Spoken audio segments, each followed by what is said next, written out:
बिस्मिल्लाहिर्रहमानिर्रहीम। अस्सलाम वालेकुम। आज हम चिकन कढ़ाई बना रहे हैं। इसके लिए मैं फिश ऑयल यूज़ कर रही हूँ। ये 3 अदद मैंने डाली है।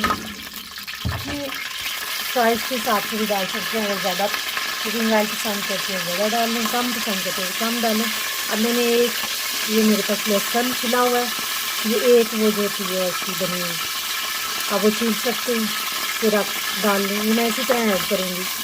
अब ये प्याज है, ये मैंने एक अदद काटा हुआ है।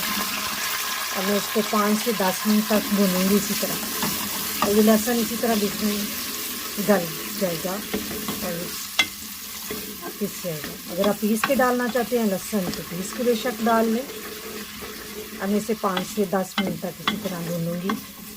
ये 10 मिनट हो गए प्याज को भूनते हुए। अब मैंने इसमें ऐड कर दिया चिकन। अब मैं चिकन ऐड करके भी तकरीबन 10 मिनट दोबारा इसको भूनूंगी।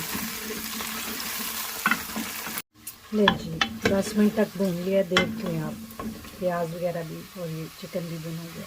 अब इसमें हम ऐड करेंगे 1 चम्मच नमक, सॉल्ट, रेड चिलीज, 1 चम्मच सुरख मिर्चें, 1 चम्मच हल्दी, 1 चम्मच मिक्स ग्राइंड किया हुआ मसाला हम इसमें ऐड कर देंगे। फिर मज़ीद हम इसे 5 मिनट तक भूनेंगे।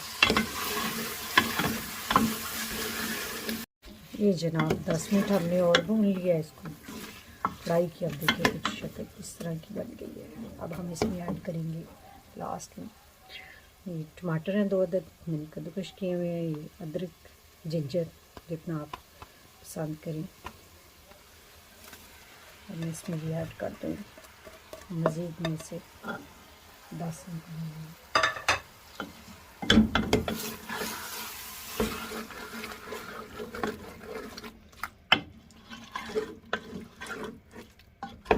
लें जनाब, मज़ीद 10 मिनट भूनना है। मज़ेदार चिकन कढ़ाई तैयार है।